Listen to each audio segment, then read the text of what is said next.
Hello students, કેમ છો બધાય? Good morning to all of you. ચાલો, આજે આપણે વાત કરવાની છે ધોરણ 12ની અંદર એકદમ નવા ચેપ્ટર એટલે કે ચેપ્ટર નંબર 7ની. ચેપ્ટર નંબર 7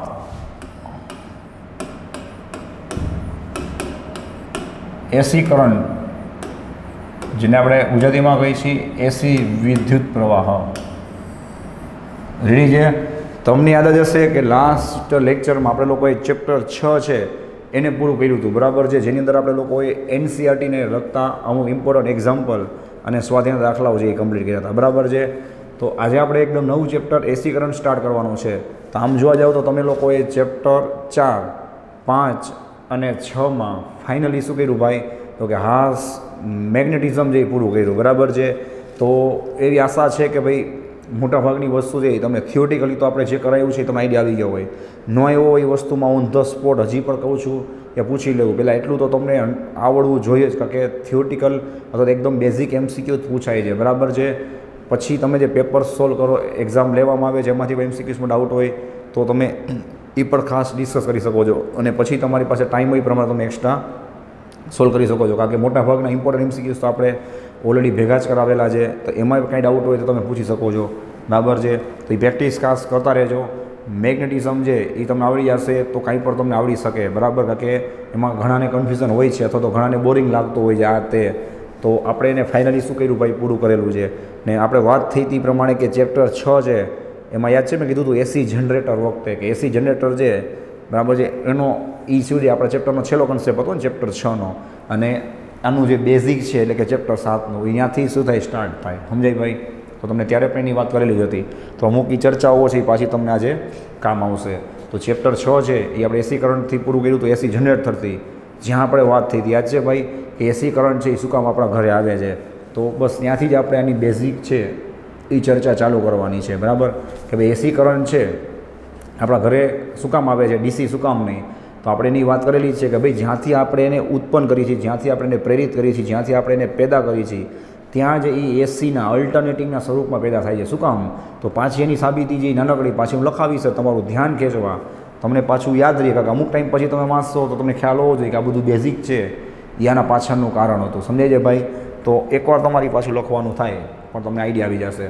તો એસી કરંટ છે એ શું કામ અલ્ટરનેટિંગ ફોર્મમાં પ્રોડ્યુસ થાય છે, બરાબર છે. તો સિમ્પલ વાત છે કે જ્યારે ટર્બાઇન છે, પાવર પ્લાન્ટ છે, પાવર પ્લાન્ટમાં થર્મલ પાવર પ્લાન્ટ હોય, ન્યુક્લિયર પાવર પ્લાન્ટ હોય, હાઇડ્રો પાવર પ્લાન્ટ હોય, પવનચક્કી હોય, તો બધામાં એક કન્સેપ્ટ સેમ છે કે ટર્બાઇનને આપણે ગોળ ગોળ ફેરવી છીએ, ગૂંચડું કે ચુંબક ગોળ ગોળ ફરે છે, ચુંબકીય ક્ષેત્રમાં ફેરફાર થાય છે, અને 0થી 360 ડિગ્રી લગીના ખૂણામાં કન્ટિન્યુઅસલી ચુંબકીય ક્ષેત્ર એટલે કે ચુંબકીય ફ્લક્સ છે એ બદલે છે. એટલા માટે ઈએમએફ ઉત્પન્ન થાય છે, એ પણ શું થાય છે ભાઈ? સમય સાથે કે ખૂણા સાથે બદલતું હોય છે, અને એટલા માટે એ ઉત્પન્ન થાય છે ત્યારે બાય ઇટ સેલ્ફ પોતાની જાતે એ અલ્ટરનેટિવ સ્વરૂપમાં જ ઉત્પન્ન થાય છે, અને આપણે એનો યુઝ કરીએ છીએ. અને બીજા એના કારણો શું છે કે આપણે ચલો ભાઈ હાલો આપણને એમ થાય કે અલ્ટરનેટિવ ઉત્પન્ન થયું તો ભલે થયું, પછી ડીસી છે એમાં શું વાંધો છે? એના પણ કારણો છે, આપણે બધા મસ્ત રીતે ડિસ્કસ કરવાના છીએ. તો આજનું તમને પ્લાનિંગ કહી દઉં છું, બરાબર, કે આજે જે મોટાભાગના સ્ટુડન્ટની તકલીફ હોય છે એ મેથેમેટિકલ જેટલું કામ છે એ બધું આજે આપણે પૂરું કરશું, જે તમને 100% આખા ચેપ્ટરમાં કામ આવશે. એટલે તમે એને એકદમ સરળતાથી કે હલકાશથી હળવાથી લેતા નહીં, બરાબર છે. બધી વસ્તુ છે એ તમને કામ આવશે. એટલે ક્યાંય પણ તમારે ના આવડતું હોય તો તમારી પાસે કહેવાનો મતલબ આ છે કે હજી એક ચાન્સ છે, કારણ કે હું સાવ બેઝિકથી વાત ચાલુ કરીશ, અને મેથેમેટિકલ છે એ પણ બધા સ્ટેપ છે એ તમને પ્રૂફ સહિત બેઝિકથી કરાવી દઈશ, બરાબર છે. રેફરન્સમાં કે તમારી રેગ્યુલર ટેક્સ્ટબુકમાં પણ નહીં હોય તો પ્રૂફ સહિત આપણે વાત કરશું. તો તમારી માટે ચાન્સ છે, કારણ કે નેક્સ્ટ જે લેક્ચર હશે એમાં જે આપણે બધું ભણશું એમાં આજનું બધું કામ આવશે.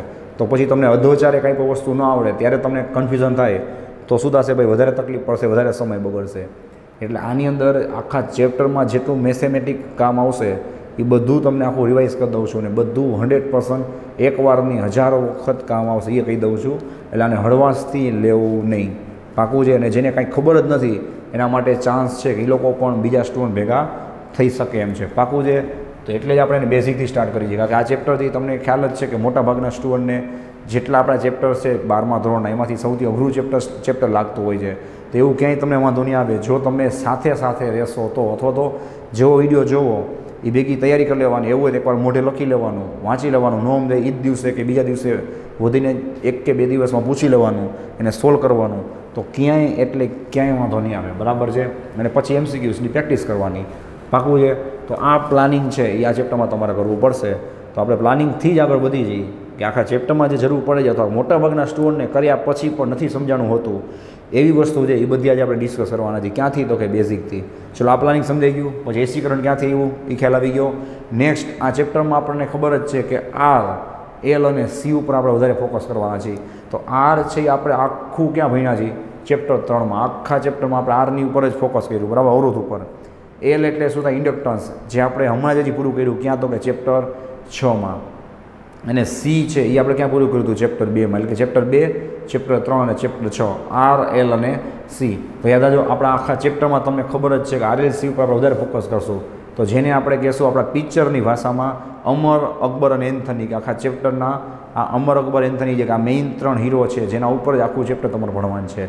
બીજું, હું તમને ક્યારે પણ અઘરી વસ્તુ આવે અને જે પ્રેક્ટિકલ એક્ઝામ્પલ આપીશ એમાં મોટે ભાગે પ્રેક્ટિકલ એક્ઝામ્પલ મારું રિપીટ થતું હશે, ત્યાંથી જ બધું કહી દઉં છું પૂર્વ તૈયારી રૂપે. કયું? તો કે એકદમ પ્રેક્ટિકલ એક્ઝામ્પલ, કે આનો રિયલ ઉપયોગ છે ને એ કોઈ રેફરન્સમાં કે ટેક્સ્ટબુકમાં આપતા નથી, કે રિયલમાં આપણે એનો યુઝ ક્યાં કરીએ છીએ, રિયલમાં ક્યાં જોવા મળે છે. તો આર, એલ અને સી જે એનો રિયલ કન્સેપ્ટ છે એનો ઉપયોગ થાય છે ઇલેક્ટ્રિક લાઇનમાં. ઇલેક્ટ્રિક લાઇનમાં ક્યાં?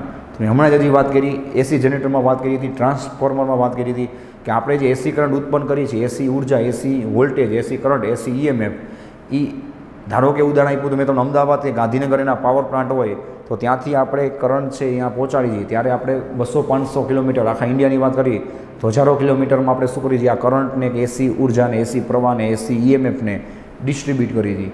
સમજાય છે?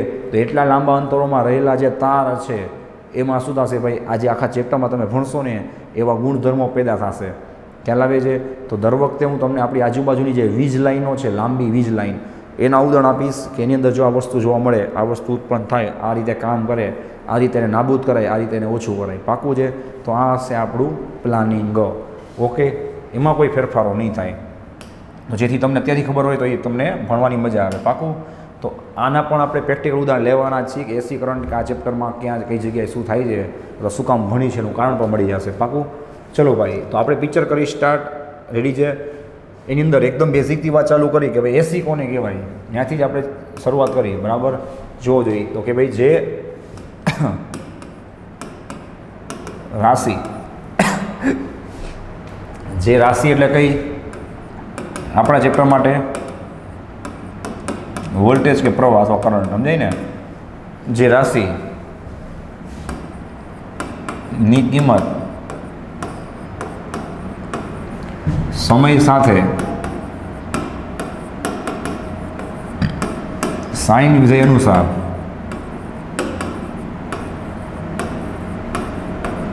આખી વ્યાખ્યા મિક્સ કરાવીને લખાવી દઉં છું. બરાબર છે?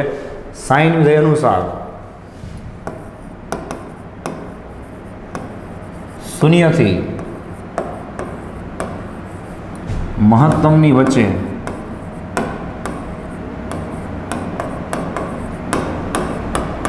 બદલાયા કરે તેને એસી રાશિ કહે છે. બરાબર છે ભાઈ?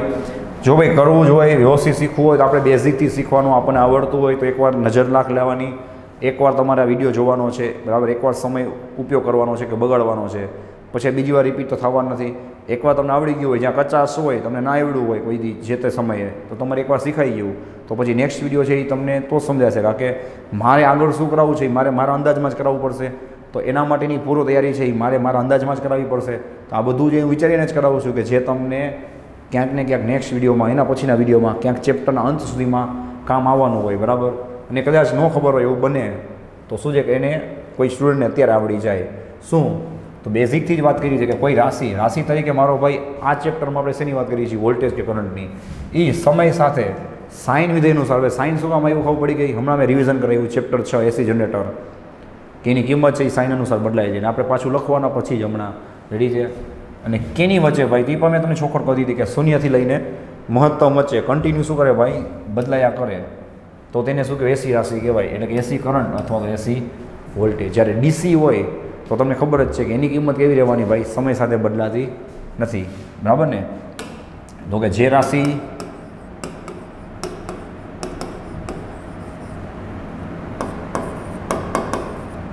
ની કિંમત, રાશિ એટલે કોણ, પાછું કહું છું વોલ્ટેજ કે કરંટ, યાદ રાખજો આ ચેપ્ટરની વાત હોય તો સમય સાથે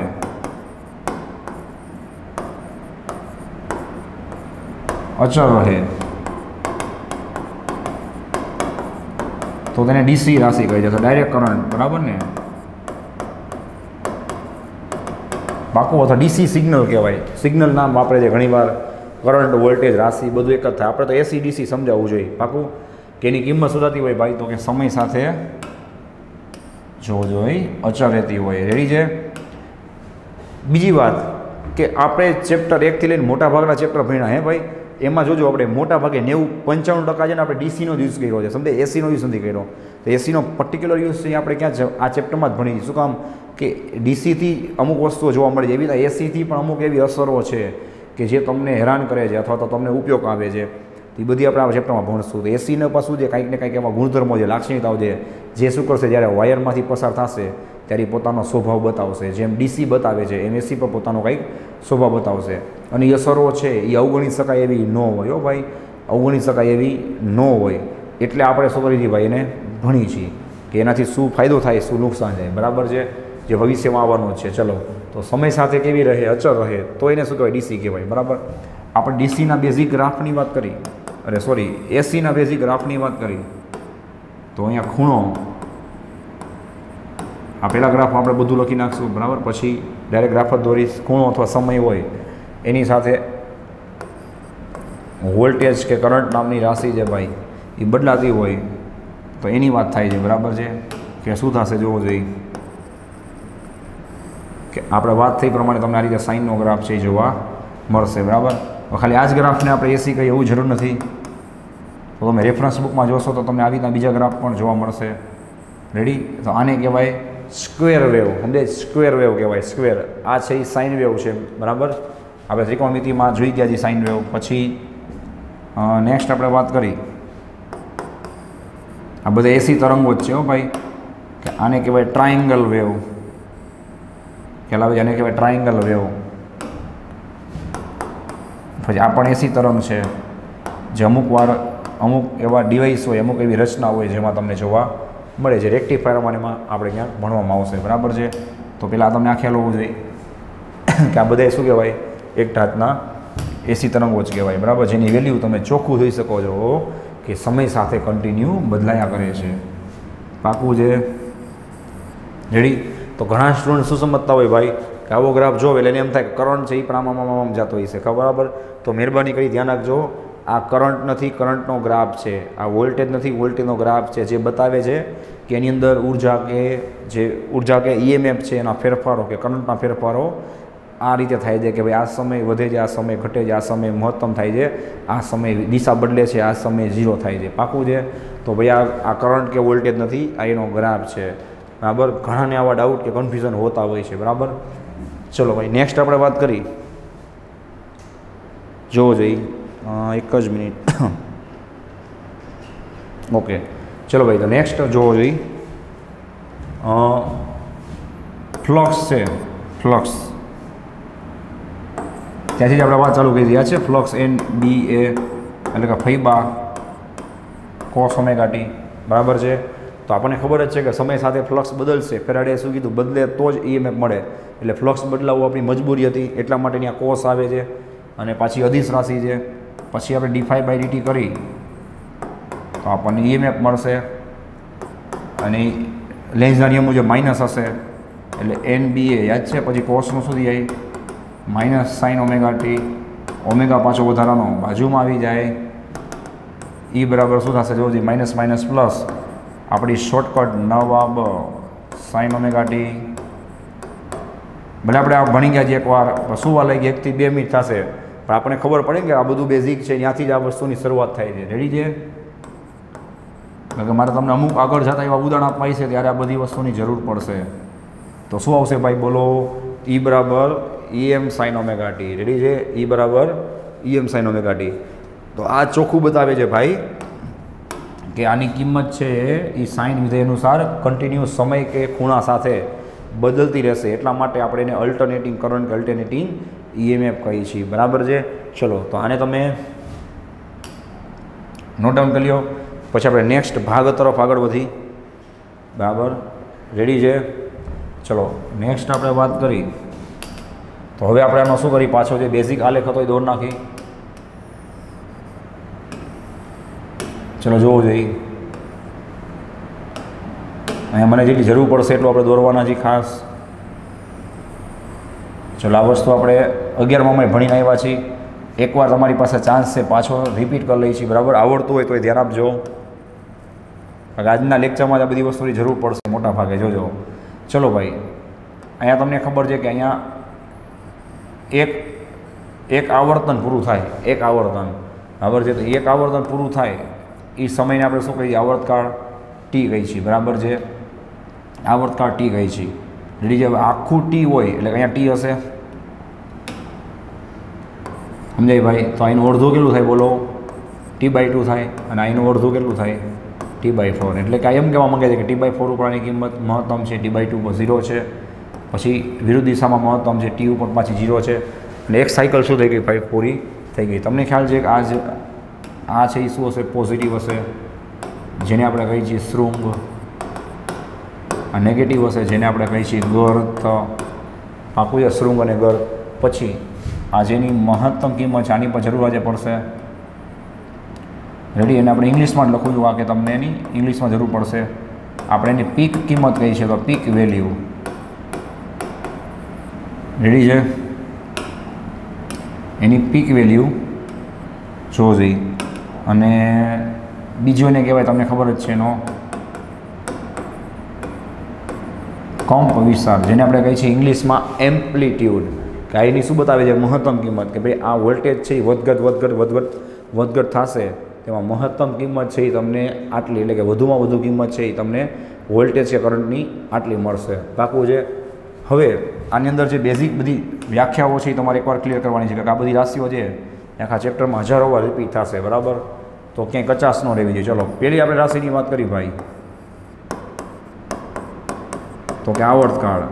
આવર્તકાળ કોને કહેવાય, તો સિમ્પલ વાત છે, શોર્ટમાં લખી ગયા, બહુ ટાઈમે ન બગડે અને કામ પણ આપણું બરાબર થઈ જાય વ્યવસ્થિત. ચલો આવર્તકાળ કોને કહેવાય, તો ખાસ ધ્યાન આપજો ભાઈ. એક સાયકલ, જેને આપણે ગુજરાતીમાં શું કહીએ છીએ, આવર્તન, બરાબર છે. એક સાયકલ એટલે કે આવર્તન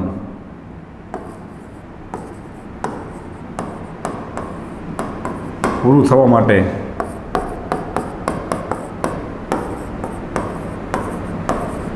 લાગતા સમયને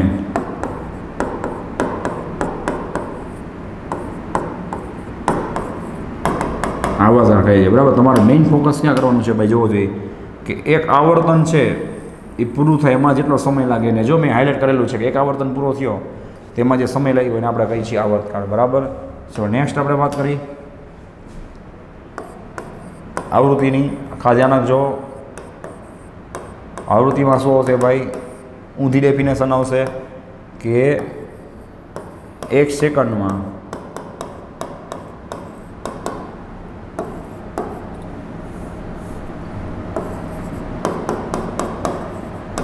પૂર્ણ થતા,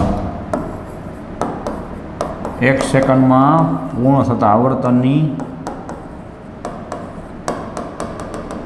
સંખ્યાને ટૂંકમાં જ લખ્યું છે, બરાબર. આવૃત્તિમાં ઊંધું આવશે ભાઈ, 1 સેકન્ડમાં કેટલા આવર્તન પૂરા થાય છે એને આપણે શું કહીએ છીએ, આવૃત્તિ F કહીએ છીએ, રેડી છે. 1 સેકન્ડમાં કેટલા આવર્તન પૂરા થાય છે, બરાબર છે. ચલો નેક્સ્ટ આપણે વાત કરી ત્રીજી ડેફિનેશન, બરાબર, કંપ વિસ્તાર. ચલો સાવ શોર્ટમાં જ લખી દી, રાશિની મહત્તમ કિંમતને, બરાબર છે, શું કહીએ આપણે એનો કંપ વિસ્તાર થાય, એની પીક વેલ્યુ કહીએ છીએ. પીક એટલે શું થાય છે, ટોચ, મહત્તમ વેલ્યુ, બરાબર છે. પછી આપણે વાત કરીએ તરંગ લંબાઈની.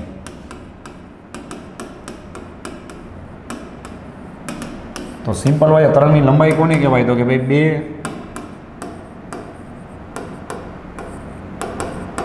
ક્રમિક શૃંગ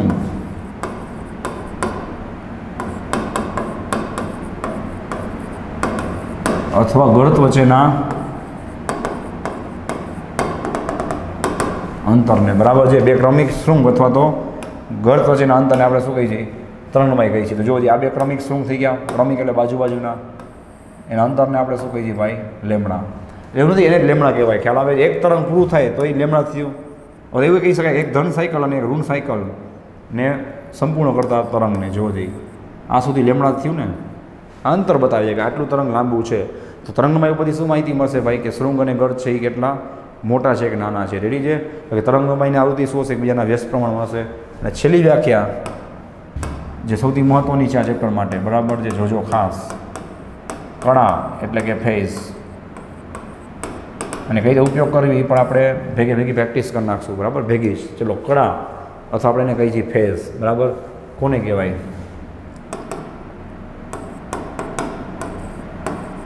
તો કે કોઈ પણ સમય અથવા આપેલ સમયે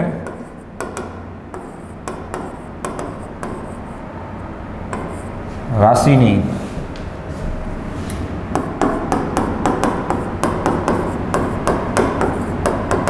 તાક્ષણિક કિંમત અથવા તો જેને કહી શકાય મૂલ્ય અને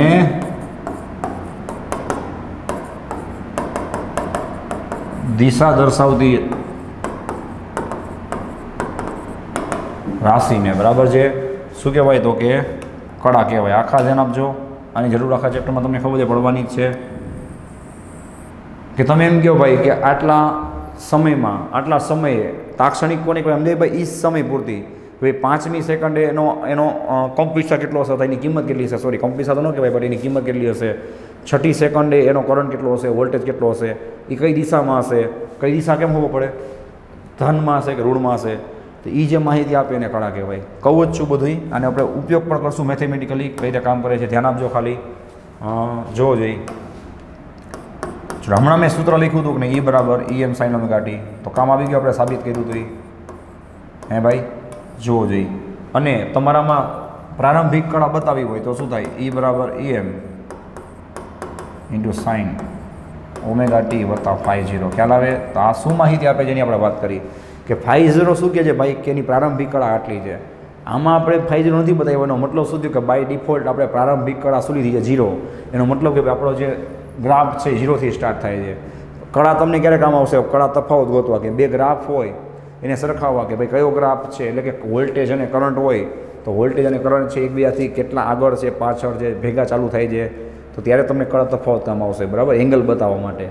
અને હવે મેં તમને કીધું તે પ્રમાણે આપણે ચેક કરી, બરાબર, સમયની કિંમતો મૂકીને કે આ તમને કઈ રીતે જોજો તાક્ષણિક કિંમત અને દિશા આપે છે. બે તમને બતાવી દઉં, બરાબર? તાક્ષણિક કિંમત અને કઈ રીતે આ તમને દિશા આપે છે. પહેલાં જે આ બધું મેં લખ્યું છે એનો આપણે ઉપયોગ કરી લઈએ, બરાબર? તમને એમ ન થાય કે ભાઈ આ વધારાનું છે, પાકું? તો જોવું જોઈએ. ઇન્ટુ સાઇન, ચલો, ઓમેગા એટલે તમારે એવું બનશે કે 2πf કિંમત મૂકવાની આવે, બરાબર ને? ઓમેગા બરાબર 2πf. પછી એફ એટલે શું થાય તમને ખબર છે? 1/t થાય. આની જરૂર બાદના લેક્ચરમાં ઘણીવાર પડશે, કિંમતો યાદ હોવી જોઈએ. એફ એટલે 1/t એટલે શું થશે? 2π/t ઇન્ટુ આપેલ સમય t થશે. આ બધી વસ્તુની જરૂર પડશે. આવર્તકાળ આવી ગયો, ફ્રીક્વન્સી આવી, પછી તમે F બરાબર c/λ મૂકી શકો છો. કળાની વાત આવી ગઈ, જોવો જોઈએ. φ0 કંપવિસ્તાર એટલે મહત્તમ કિંમતની વાત આવી ગઈ. ટોટલી રાશિની વ્યાખ્યા લખી છે, બધી આમાં કવર થઈ ગઈ. હવે પ્રેક્ટિકલી બતાવું કે ભાઈ કળા છે એ શું કહેવા માંગે છે, કઈ રીતે કામ કરશે, બરાબર છે? જોવો જોઈએ. સિમ્પલ વાત છે. ચલો, તમે એમ કહો કે ભાઈ મારે t/2 સમયે દેખાય, મારે t/2 સમયે જોઈ રહ્યું, અહીંયા t/2 સમયે મારે EMF ગોતવો છે. તો આપણે ચેક કરી, ચલો શું થાય છે. જો અહીંયા તમને મેં આ છેલ્લે કરાવ્યું જ કામ આવશે. જોયું કે આપણે ટીની જગ્યાએ શું કરી? ટી છે મેં કીધું ને, કોઈ પણ સમયે જોઈ રહ્યું. એ કોઈ પણ સમય એટલે શું થાય? આપેલ સમય એટલે સ્મોલ ટી. ખ્યાલ આવે? તો આપેલ સમયે તો હું અહીંયા t/2 લઈશ, સાંભળો, એટલે ટી કટ થઈ ગયા, /2 2 કટ થઈ ગયા, sin π કેટલા થાય? 0. આવી રહ્યું, જો t/2 સમયની વેલ્યુ 0 છે, આવી ગયું. અને પાઈના સ્વરૂપમાં બતાવવું હોય તો આપણે પાઈના સ્વરૂપમાં બતાવી, જોજો મજા આવશે. અહીંયા 0 છે, અહીંયા પાઈ, જો ઓટોમેટિક અહીંયા પાઈ આવી ગયા. અહીંયા પાઈ હોય તો આ શું હોય? π/2 હોય. અહીંયા કેટલા હોય? 2π હોય. પાકું છે? તમે એમ કહો ભાઈ મારે 2πથી ચેક કરવું છે, તો જોવો જોઈએ. અહીંયા તમે 2π મૂકશો, અરે સોરી t મૂકશો, 2π એટલે t થાય ને, તમે t મૂકશો. t સમયે કેટલી કિંમત હોય? તો ટી કટ થશે sin 2π 0 થાય. જોયું? તો તમને શું મળી ગઈ એની ક્યાં ગયું તાક્ષણિક કિંમત મળી. તાક્ષણિક એટલે એ સમય પૂરતી કિંમત કે વોલ્ટેજ છે એ સમય કેટલો હશે. નેક્સ્ટ આપણે વાત કરી બરાબર છે કે આ T/2 છે રેડી. અહીંયા કેટલા હશે બોલો જઈ? અહીંયા હશે તમે આખું T/2 છે ને T/4 ઉમેરશો એટલે T/2 પ્લસ T/4 એટલે 3T/4 હશે. ઓકે, તો અહીંયા તમે એમ કહો કે ભાઈ મારે 3T/4 ઉપર ચેક કરવું છે. અહીંયા કેટલા હશે 3T/4 બરાબર. તો ચલો અહીંયા ધ્યાન આપજો.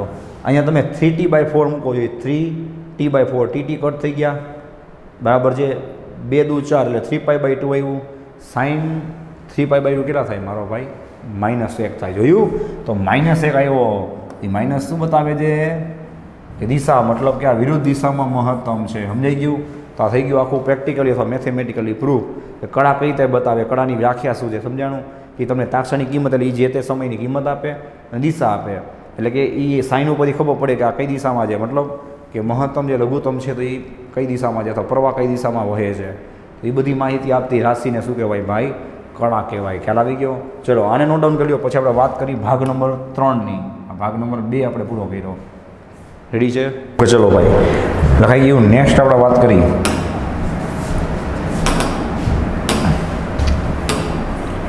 એસીના ફાયદા. આ તમને અમુક કોન્સેપ્ટ સમજવામાં કામ આવી જશે. કીધું ભાઈ કે એસીની શું સ્પેશિયાલિટી છે, ડીસી શું કામ નથી વાપરતા, અથવા આપણે એસી કરંટ પેદા કરી છીએ તો તમને એવો પ્રશ્ન થાય કે એસીને પછી ડીસી કરી અને પછી આપણે આપણા ઘરે યુઝ કરી તો શું વાંધો છે. તો ઘણી બધી વસ્તુનો તમને આઈડિયા આવશે. બરાબર? ચલો જો બધી ફટાફટ. તો આપણે એના 3-4 ઉપયોગો છે કામના, જે આ ચેપ્ટરમાં તમને કામ આવશે એવા મહત્ત્વના ઉપયોગ કે ફાયદાની વાત કરી. તો સિમ્પલ વાત છે. પહેલી વાત કે ભાઈ એસીનું ડિસ્ટ્રીબ્યુશન.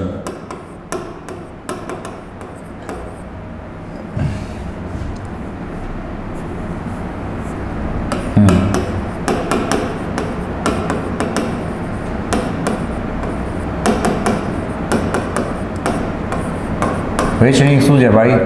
તો કે સરળ રીતે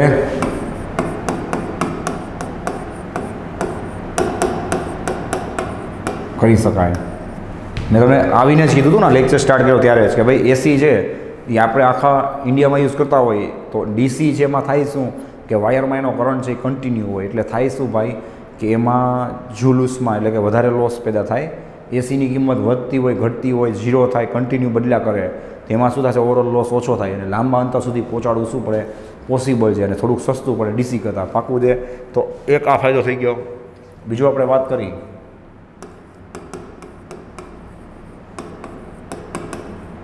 તો એસીની કિંમત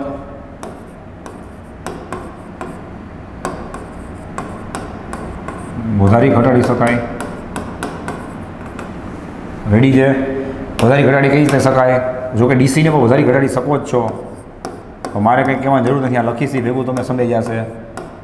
આ ચર્ચા આપણે ટ્રાન્સફોર્મર વખતે કરેલી આ પોઈન્ટની ચર્ચા યાદ છે કે ભાઈ સ્ટેપ અપ સ્ટેપ ડાઉન થઈ શકે. ડીસી છે એ તો પહેલાં ટ્રાન્સફોર્મરમાં કામ જ ન કરે.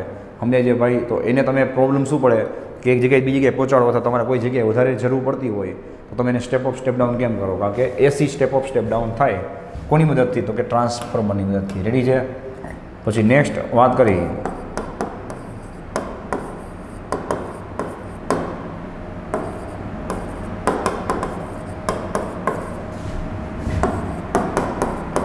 કે ભાઈ લાંબા અંતરે પહોંચાડી શકાય. લાંબા અંતરે એટલે મેં કીધું ને કે આમાં લોસ ઓછો થાય એટલે લાંબા અંતરે પહોંચાડી કેમ શકાય? તો એનું કારણ નીચે લખું છું. બરાબર છે? કે એમાં લોસ કેવો થશે ભાઈ? ઓછો થાય છે. બરાબર ને? કે એની કિંમત 0 થાય, વધે ઘટે, ડિક્રીઝ થાય. બરાબર? એ બધું થતી હોય એટલે. અને છેલ્લા ઉપયોગની આપણે વાત કરી. રેડી? તો કે સરળતાથી ડીસીમાં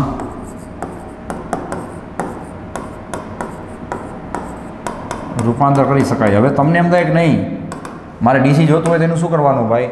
તો સિમ્પલ વાત છે ને, ડીસી જોતું હોય તો તમને એ મોબાઈલ છે, કમ્પ્યુટર છે, લેપટોપ જે બધી વસ્તુમાં ચાર્જિંગ માટે જોતું હોય, તેના માટે આપણા ઘરે બધી વસ્તુમાં ડીસી ન નખાય ને, કારણ કે ડીસી ડાયરેક્ટ આવે તો મોટાભાગની આપણા ઘરની જે ઇલેક્ટ્રિક ડિવાઇસીસ છે, એ તો એસી ઉપર ચાલે છે, એનું શું કરવાનું સમજાય. એટલે બાય ડિફોલ્ટ એસી આપણા ઘરે આવે, એ જ ફાયદાની વાત છે. પછી જે વસ્તુમાં ડીસીની જરૂર પડતી હોય તો ક્યાંય એના ઓપ્શન નથી. ચેપ્ટર નંબર 14 રેક્ટિફાયર, નીચે લખી જ દઉં છું, વિથ પ્રૂફ વિથ રીઝન, બરાબર ને ભાઈ, કે આપણી ગોખવા નથી. કઈ રીતે? તો ભાઈ રેક્ટિફાયર તો છે કે જે જરૂર પડે ત્યાં તમે ચાર્જર એટલે કે રેક્ટિફાયર યુઝ કરો અને એમાંથી ડીસી કન્વર્ટ કરી નાખો, તો એ બધા એના ફાયદા થઈ ગયા, બરાબર છે. ચલો આને નોટ ડાઉન કરી લેજો, એથી આપણે જે કન્ટિન્યુ કરી સાંભળજો. હવે આપણે વાત કરવાની છે ભાઈ સંકર સંખ્યાની.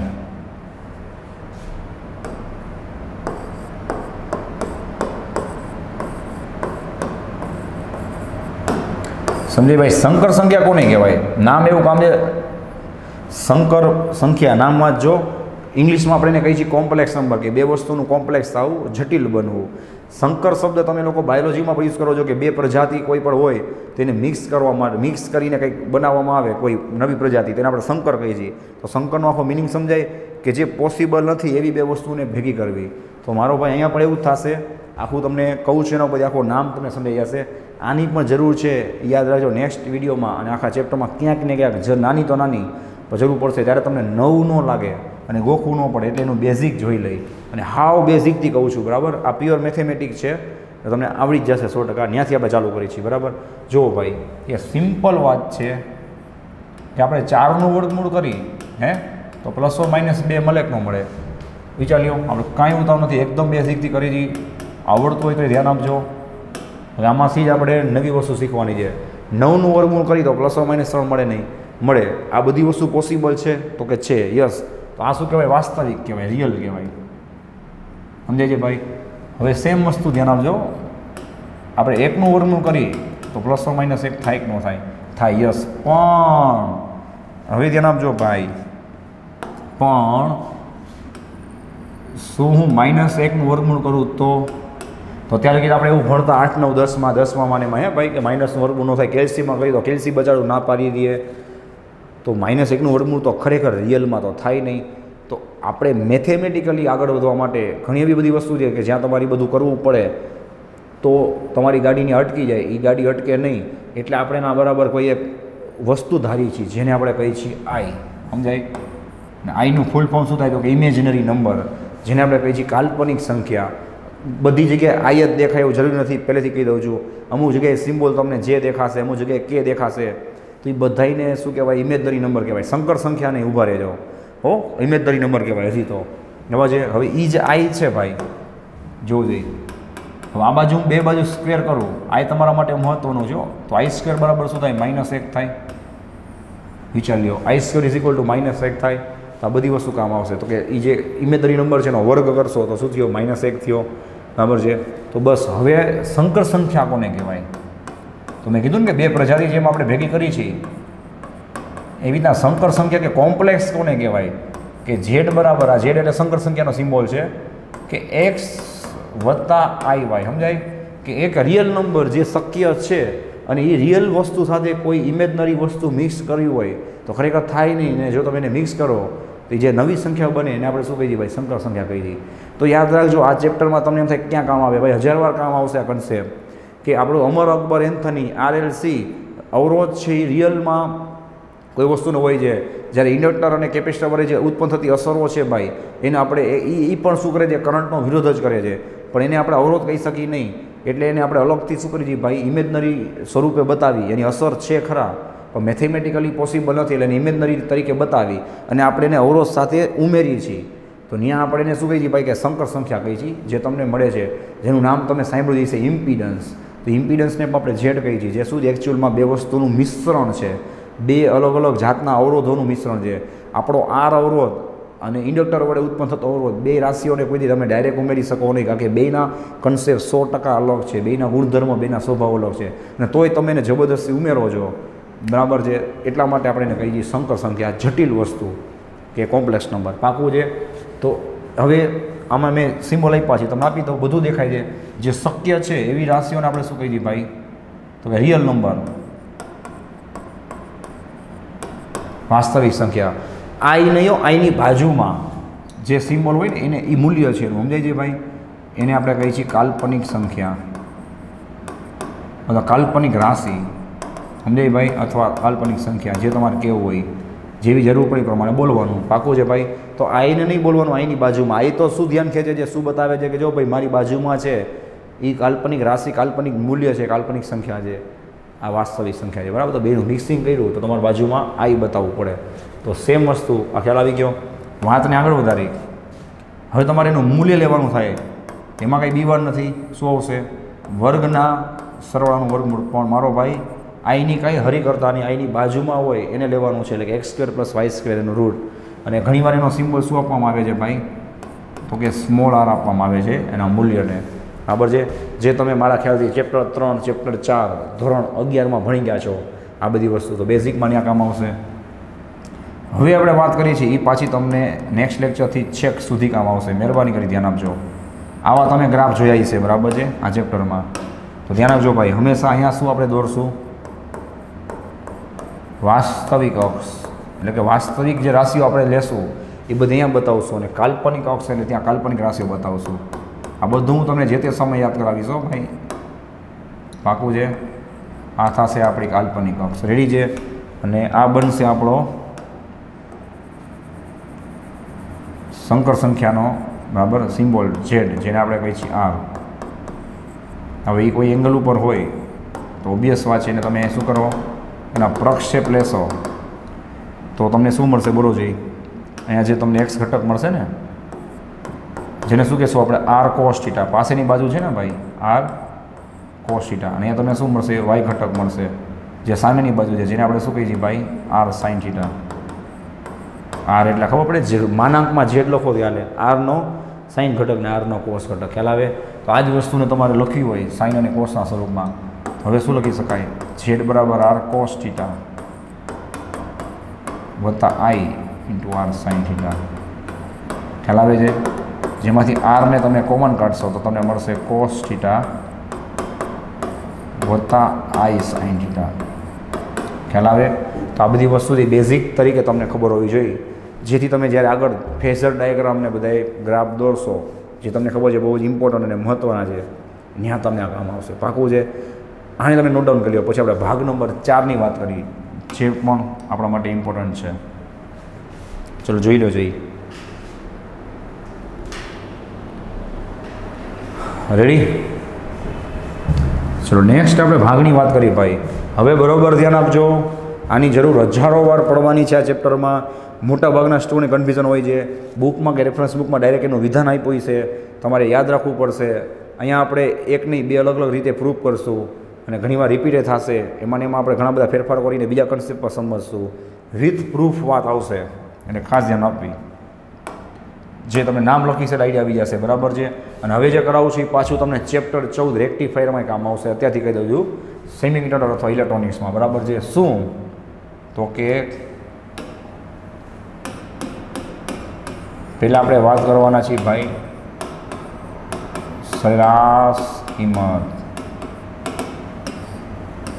રેડી છે? સરેરાશ કિંમત. ચલો ભાઈ, તો સરેરાશ કિંમત કોને કહેવાય? તો આપણે જે એસી જે રાશિ જે એસી કરંટ એસી વોલ્ટેજ એની આપણે જ્યારે સરેરાશ લેશું, બરાબર, તો જે તમને જવાબ મળશે ફાઇનલ એને કહેવાય સરેરાશ કિંમત. પાક્કું છે? તો એનો સિમ્બોલ જે શું છે ભાઈ? સિમ્પલ વાત છે. કરંટ હોય એને આપણે કહીએ છીએ આઈ ઓફ એવી, અથવા તો ઘણીવાર એનો સિમ્બોલ આપણે લગાડીએ છીએ આવો સિમ્બોલ. હું આવો સિમ્બોલ બતાવીશ. રેડી? માનાંકવાળો. ઘણીવાર એના ઉપર બાર કરવામાં આવે છે. આ બધા એના સિમ્બોલ છે. પછી વી હોય તો ત્યાં શું લખવાનું હોય? વી ઓફ એવરેજ, માનાંકમાં વી, અથવા વી બાર. ઈએમએફ હોય તો ઈ ઓફ એવરેજ, માનાંકમાં ઈ બાર. બધા માટે સિમ્બોલ સેમ જ રહેશે. આમાંથી ગમે સિમ્બોલ તમે જોઈ શકો વપરાતો હોય એવો, બરાબર છે. ઓકે, ચલો જ્યાં હતા ત્યાં આવી જાય. તો એવરેજ કિંમત છે, હવે છે એ કઈ રીતે થશે? જો તો એસી રાશિની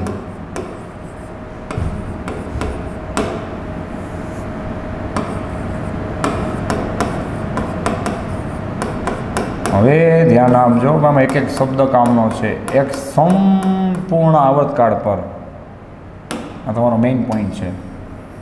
સંપૂર્ણ આવર્તકાળ કોને કહેવાય? હવે ઓલું આવર્તકાળ કરાવ્યું હતું, એક કામ આવી ગયું ને ભાઈ, ભલે આવડતું હતું, એકવાર તમારું ધ્યાન હોય તો કડકડાટ થઈ જાય ને ભાઈ. જો કામ આવી ગયું, એક આવર્તકાળ કેટલાનો હોય? 0 થી T નો હોય. આપણે ફિગર યાદ કરો, 0 થી T. બરાબર છે? આ બધું કામ આવશે હમણાં સાબિતીમાં. ઓકે, જ્યાં ત્યાં આવી જાય. એસી રાશિની વાત છો આપણે આખા ચેપ્ટરમાં. એક સંપૂર્ણ આવર્તકાળ પર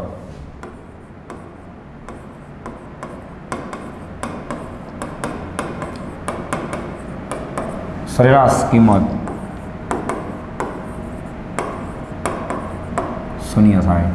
રેડી છે? જોવો જોઈએ. જોયું? સરેરાશ કિંમત શું થાય? 0 થાય. કેમ? બે કારણ આપું છું. એક થિયોરિટિકલ કારણ છે, જેનું ડ્રોઈંગ હમણાં આપણે કર્યું હતું, યાદ છે? કે ભાઈ તમે જોઈ શકો છો કે એસી રાશિ આ રીતે હશે, હે? તો તમને એક સાયકલની વાત છે, જોઈ લખ્યું છે, એક સંપૂર્ણ આવર્તકાળ ઉપર તમને જેટલી એની પ્લસ કિંમતો મળશે એટલી જ એની શું મળશે? માઇનસ કિંમતો. અને તમે એની જ્યારે મારો ભાઈ સરેરાશ લેશો તો જેટલું પ્લસ હશે એટલું માઇનસ હશે, બે બીજાને શું કરી નાખશે? નાબૂદ કરી નાખશે. સરેરાશ કિંમત તો તમને એની શું મળશે? 0 મળશે. રેડી છે? આ એક કારણ, એક એનું પ્રૂફ, જે પણ સાચું જ છે કે સરેરાશ એની જેટલી પ્લસ હશે એટલી એની માઇનસ હશે. એની સરેરાશ ટોટલ લ્યો, એનો બેઝિક સરવાળો કરો, બેઝિક સરવાળો, તો આન્સર 0 જ આવવાનો છે. બીજી વાત છે, એ તમારું મહત્ત્વનું પ્રૂફ છે. નેક્સ્ટ ટાઈમથી હજારો વાર કામ આવશે. મહેરબાની કરી ધ્યાન આપજો. ના ખબર પડી તરત પૂછી લેજો. આને એવું હોય તો એકવાર લખજો મોઢે. હવે જે પ્રૂફ કરાવું છું એને હળવાશથી લેતા નહીં. બરાબર? કારણ કે આગળ જતાં જ્યારે ગાડી ભાગશે, બરાબર, ત્યારે આ બધી વસ્તુ કામ આવશે. પછી આ પાકું નહીં હોય અથવા કડકડાટ નહીં હોય તો ત્યારે તમારું કામ જે અટકી જશે, તમે ધીમા પડી જશો. બરાબર છે? એટલે કહું છું. ચલો, તો હવે આની સાબિતી કરી છે. બરાબર છે? મેથેમેટિકલી યાદ રાખજો કે કોઈ પણની સરેરાશ લેવી તમારે કે મારે એનું સૂત્ર યાદ રાખવાનું છે. આમાં જે સલાહ આપવું ને એ ધ્યાન રાખજો. ખાલી યાદ રાખવાથી કાંઈ જાતનો ફાયદો નહીં થાય. ધારો કે મારે વોલ્ટેજની સરેરાશ લેવી છે તો વી લખવાનું, ઈએમએફની લેવી છે તો ઈ લખવાનું, કરંટની સરેરાશ લેવી છે તો આઈ લખવાનું. બરાબર છે? વી બરાબર કઈ રીતે સરેરાશ લેવાય? તો જે તમે સંકલન કરો છો, જો ઉપર લખ્યું છે, કામ આવી ગયું કે 0 થી T. કેમ? તો કે એક સંપૂર્ણ આવર્તકાળ ઉપર મારે સંકલન કરવું છે, એની સરેરાશ કિંમત મારે ગોતવી છે. પણ ક્યાં? એક સંપૂર્ણ આવર્તકાળ ઉપર. તો ક્યાંથી ક્યાં લેવાય? 0 થી T લેવાય. રેફરન્સમાં એમાં જનરલી આપણે બધે ટેક્સ્ટ ઉપર કઈ રીતે લખેલું હોય છે? 1/T. એનસીઈઆરટીમાં તો જો કે આ બધી વસ્તુ કાંઈ ચોખવટથી આપી જ નહીં હોય, કોઈ ઠેકાણા વગર આપેલું છે. ડાયરેક્ટ પ્રૂફ હશે, ક્યાંમાંથી આવું કંઈ દેખાશે એ નહીં. બરાબર છે? તો એમાં તો ખબર જ નહીં પડે કે ક્યાંથી રીઝન આવ્યું શું છે. તો ખાસ ધ્યાન આપજો. આ જોયા પછી તમને એનસીઈઆરટીનું કંઈ પણ વાંચશો તો આખો આઈડિયા આવી જશે, આરામથી સમજાઈ જશે. પાકું એના પર પોઈન્ટ આપણે કવર તો કરવાના જ છીએ. તો મહેરબાની કરી ધ્યાન આપજો. શું કહેવા માંગે છે ખબર છે? કે T-0. આપણે ગોખીને શું આવી છે ત્યાં લગી કે 1/T 1/T 1/T. એવું ન લખતા ભાઈ. આને આમ યાદ રાખવાનું છે કે 1/છેદમાં upper value minus lower value. દર વખતે 1/T હોય એવું જરૂરી નથી. હું બોલું છું, હમણાં આના પછીનું પ્રૂફ કરશું ને એમાં આપણે એનો ઉપયોગી કરશું, એટલે આખું બાય હાર્ટ થઈ જાય, સમજાઈ જાય મસ્ત રીતે. તો 1/T-0 તમારું ધ્યાન ખેંચવા માટે 0 લખ્યું છે ભાઈ, કે અપર માઇનસ લોઅર છે. અને જેનું તમારે સરેરાશ ગોતવું હોય એ રાશિ લેવાની અને સમયની સાપેક્ષમાં એનું સંકલન કરવાનું. કેમ? તો કે લિમિટ સમયની લીધી છે, બધું સમયની સાપેક્ષમાં તો ચાલે છે. પાકું છે? ચલો ભાઈ, સાબિતી સ્ટાર્ટ થાય છે. ખાસ ધ્યાન આપજો. 1/T-0 એટલે 1/T થશે 0 થી T. ચલો ભાઈ, ઓલી જનરેટરવાળી આપણે સાબિતી કરી હતી, પાછી કામ આવી ગઈ કે V બરાબર Vm sin ωt સંકલનમાં dt 1/T. ચલો ભાઈ, આ Vmને બહાર કાઢી લઉં કારણ કે અચળ છે, મહત્તમ છે, એ અચળ કિંમત છે. બરાબર છે? સંકલન કોનું થશે? 0 થી T sin ωt dt. બરાબર છે? ઇઝ ઇક્વલ ટુ Vmના છેદમાં T. ચલો ભાઈ, સાઇનનું સંકલન શું થાય? વિકલન નહીં, સંકલન થશે માઇનસ કોસ ωt. જેમ આપણે વિકલનમાં ઓમેગા એટલે કે વધારાના પદને બાજુમાં લેતા, એવી રીતના અહીંયા સંકલનમાં વધારાનું પદ ક્યાં આવે ભાઈ? છેદમાં આવે. લિમિટ મૂકશો તમે 0 થી T. જોઈ લેજો. બરાબર છે? ઓમેગાનું કંઈ કામ નથી, બહાર કાઢી લ્યો. માટે સરેરાશ V બરાબર Vmના છેદમાં ઓમેગા ઇન્ટુ T. શું આવશે? Minus cos. જોવો જઈ, minus cos omega T upper limit minus lower limit is equal two Vm upon omega t, ચલો ભાઈ એકવાર ટીની જગ્યાએ કેપિટલ ટી મૂકવાની, અપર લિમિટ મૂકવાની, માઇનસ એકવાર ટીની જગ્યાએ 0 મૂકવાના, એટલે અહીંયા શું આવશે, માઇનસ દેખાય છે, માઇનસ કોસ ઓમેગા ટી. હવે ટીની જગ્યાએ શું હશે ભાઈ, કેપિટલ ટી થઈ જશે ને, રિજેક્ટ, અને માઇનસ માઇનસ શું થશે, પ્લસ. કેમ તો અપર લિમિટ એવું એક સ્ટેપ વધારે દેજો, upper limit minus lower limit, minus lower limit, અને આ માઇનસ કોના છે, આપણે જે સંકલન કર્યું એના, સમજાય, ઓમેગા, અને બાજુમાં શું મૂકશો તમે, 0. હવે આવડવું જોઈએ બરાબર, બધા સ્ટેપ બતાવ્યા છે. ચલો VM omega T minus cos, ધ્યાન આપજો ભાઈ, એક જ મિનિટ, આપણે એક સાથે બે સ્ટેપ બતાવી દઈ, નામ તો ભલે રહ્યું, ચલો વાંધો નહીં, v omega t as it is. ચલો અહીંયા ધ્યાન આપજો, હાઇલાઇટ કરી દઉં છું, તમે હાઇલાઇટ રાખજો. ઓમેગા એટલે મેં શું મૂક્યું છે ભાઈ, 2π/t. આ બધા એક્સ્ટ્રા સ્ટેપ કરાવ્યા હતા થોડી વાર પહેલાં, કામ આવી ગયા. ઓમેગા બરાબર 2π/t into d, minus minus plus, અને cos 0 minus VM upon omega t. ચલો ભાઈ ટી કટ થઈ ગયા, માઇનસ કોસ 2π કેટલા થાય, માઇનસ એમને સોરી કોસ 2π કેટલા થાય, કોસ 2π થાય +1, એટલે +1 -1, એટલે કે પ્લસ માઇનસ શું થાય, -1 થાય, વત્તા કોસ 0 કેટલા થાય, 1 થાય. લ્યો ફાઇનલી તમને શું આન્સર મળ્યો, ઇઝ ઇક્વલ ટુ 0. આ થઈ ગયું સાબિતી. શેના બરાબર, સરેરાશમાં વી બરાબર. જોયું તો એક સંપૂર્ણ આવર્તકાળ ઉપર આપણને આની કિંમત કેટલી મળી ભાઈ, 0 મળી. ચેક કરી લ્યો બરાબર. આ જ રીતે એક સંપૂર્ણ આવર્તકાળ પર તમે એમ કહો ઈએમએફ એની કિંમત સરેરાશ કિંમત હો ભાઈ 0 મળે, કરંટની તમે કિંમત કહો તો 0 મળે. તો તમે કાંઈ પણ સાબિતી આ રીતે કરી શકો છો બરાબર છે. ચલો હવે પાછા જે હતા ને આવી જાય, હવે તમારું ધ્યાન હોય ચેક કરો. આ વાત થઈ સંપૂર્ણ આવર્તકાળની, તો હવે તમને એમ પૂછે કે સંપૂર્ણ આવર્તકાળની એક ખાલી અર્ધચક્ર હોય તો એના ઉપર શું થાય, તો એના તમને બે ફાયદા થશે.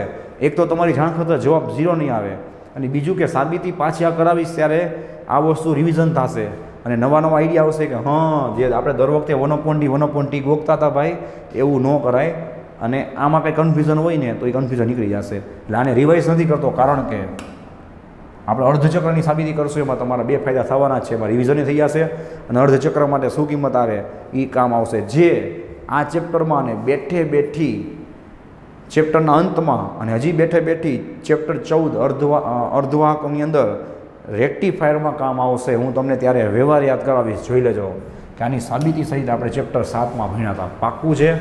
ચલો આ જ વસ્તુ હવે તમને પૂછે શું, તો કે એસી રાશિની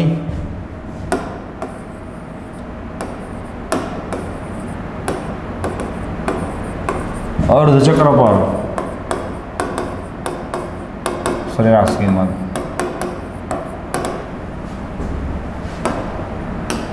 હાઇલાઇટ કરી દઉં છું, અહીંયા તમારું ફોકસ હોવું. અર્ધચક્ર કોને કહેવાય? 0 થી T/2. તમે એમ પૂછશો કે સાહેબ T/2 થી T કરી તો T/2 થી T એ અર્ધચક્ર જ કહેવાય. હાલે સાબિતી એક જ થશે, જવાબ એક જ આવશે. ચેક કરવું હોય તો તમે લોકો હોમવર્કમાં ચેક કરી શકો છો. ના નથી એ જ સાબિતી આવશે, મને પ્રેક્ટિસ થઈ જાય, જ્યાં તને આવી જાય. હમણાં જે કરાવ્યું હતું એ જ કરી છે. હજી એક ચાન્સ છે. સરેરાશ વી ઇઝ ઇક્વલ ટુ શું કરાવ્યું હતું મેં તમને, 1/, upper limit minus lower limit. જોઈ લેજો કામ આવી ગયું. તો દર વખતે ટી આવે એવું ગોખવાની જરૂર નથી, એ ન થાય. 0 થી T/2 થશે, જેનું તમારે સરેરાશ ગોતવું છે એ રાશિ અને સમયની સાપેક્ષમાં ડીટી થશે. ઇઝ ઇક્વલ ટુ શું થશે ભાઈ, બગડો ક્યાં જશે બોલો, ઉપર જશે સંકલનમાં 0 થી T/2. વી એટલે શું થાય ભાઈ, VM sine omega T DT. Ready છે? ખાસ ધ્યાન આપજો. વીએમ શું કાઢી લીધા, 12 2VM/t. હવે તો સમજી ગઈ છે. એક સ્ટેપ આપણે કટ કરી નાખી કે સાઇન ઓમેગા ટીનું સંકલન શું થાય ભાઈ, minus cos omega T. Highlight કરી દઉં છું. વધારાનું પદ છેદમાં આવશે, લિમિટ આવશે 0 થી T/2. નેક્સ્ટ સ્ટેપની આપણે વાત કરી 2VM અપોન, ચલો ભાઈ હવે ઓમેગા ટી, ઓમેગા 12 આવી ગયા, ટી બાર આવી ગયા કાઉન્સમાં માઇનસ કોસ ઓમેગા ટી 0 થી T/2 રેડી છે. ઓકે ચલો નેક્સ્ટ માટે સરેરાશમાં શું છે ભાઈ 2Vm अपॉन ओमेगा टी अपर limit minus lower limit already minus तो है एक बार हाईलाइट कर दूँ छूँ 3 जगह शू मूकशो T/2 एक बार मूकशो 3 जगह हाँ 0 ओके तमने मळशे minus cos omega into T/2 minus minus शू थशे भाई आ माइनस आना minus upper limit minus lower limit वाळाना प्लस थशे एक बार 0 मूकशो एटले शू थशे कोस 0 पाकू है इज इक्वल टू चलो एक साथ बे काम करवाना है ओमेगा एटले शू थाय हाईलाइट कर दूँ छूँ आनी बात है 2π/t थाय पाछू काम आवी गयुं ओमेगा एटले 2π/t थाय जोई लो जोई अहींया पड़ी ज मूकी दऊं भाई हाईलाइट कर दूँ छूँ ओमेगा एटले 2π/t थाय बाजू में T/2 एज इट इज है एमने राखवाना है व्यवहारे चलो शू थशे भाई खास ध्यान आपजो टी कट 2 कट अँ सुविधा Vm/π जो Vm/π अँ टी कट 2 कट सुविधा माइनस कोस पाई प्लस 1 बहु नजीक है आप ध्यान आपजो माटे सरेराश में V बराबर Vm/π माइनस चलो कोस पाई के -1 थाय विचार लो पाई एटले 180 कोस 180 के -1 प्लस 1 शू थशे माइनस माइनस प्लस 1 + 1 2 थाय ने आवी गयुं तमारुं मोस्ट टाइपी सूत्र बराबर 2Vm/π लियो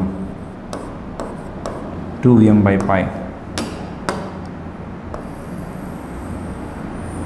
आनी जरूर में आज लेक्चर में पड़शे भविष्य में पड़शे और चेप्टर 14 में पड़शे रेक्टिफायर में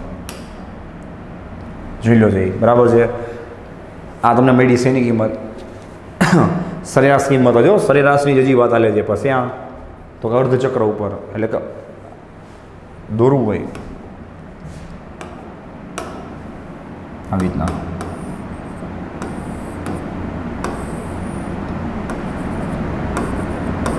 अहींयानी बात थाय छे कि वोल्टेज के करंटनो ग्राफ होय तो T/2 अर्धचक्र में तमने एनी सरेराश किंमत है केटली मळे तो दर वखते 0 आवे जरूरी नहीं बराबर आ रीतना तमे T/4 माटे T/8 माटे पण तमे बधुं गोती शको छो भाई जोवो जोईए तो हवे आ ज रीते लखवुं आ तो शेनी वात थई वोल्टेज नहीं तो दर वखतेनी जेम आपणे लखी ज नाखी के आ ज रीते EMF नी किंमत केटली थाय भाई तो के 2 EM एटले एनी महत्तम किंमत भाग्या पाई करंट होय तो ए शुं लखवाना 2 × Im/π पाकू है विचार लियो चलो आने नोट डाउन कर लियो એટલે આ બેમાંથી આપણે જે શીખવા મળ્યું એની મોરલ ઓફ ધ સ્ટોરી લખી જે પણ હજારો વાર આ ચેપ્ટરમાં કામ આવશે આને પહેલાં જોઈ લો તમે ચલો કમ્પ્લીટ તો આનો આપણે મોરલ ઓફ ધ સ્ટોરી એટલે કે સાર લખી આનો શું છે જે તમને બહુ જ કામ આવશે બરાબર છે જોવો જોઈએ કે મૂળ તો આપણને શીખવા શું મળ્યું કે સાઇન કે કોસ તમે જોયું ને આમ સરેરાશ તો છે ને જ આવી 0 बरोबर साइन के कोस विधेय माटे कोस पण एम आवी जाए तमे ट्राय करवी होय तो करजो कोस पण एम आवी जाए अने अथवा तो तमे कही सको छो 80 राशि माटे बस विधेय माटे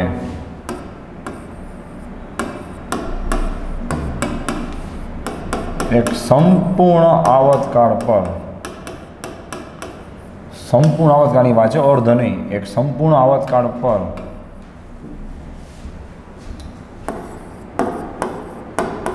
सरेराश किंमत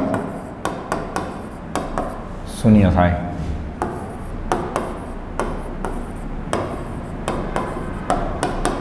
रेडी है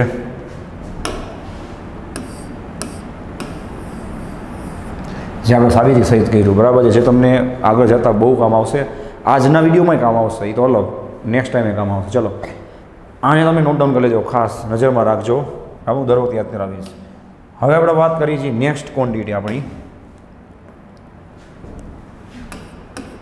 बराबर है एटले के RMS કિંમત ક્યાંથી આવે છે, શું છે, એ બધું તમને કહું છું, કઈ રીતે કામ કરે છે, શું કામ ભણી છીએ, શું કામ આવશે. ચલો ભાઈ, RMS કિંમત, રૂટ મીન્સ સ્ક્વેર વેલ્યુ.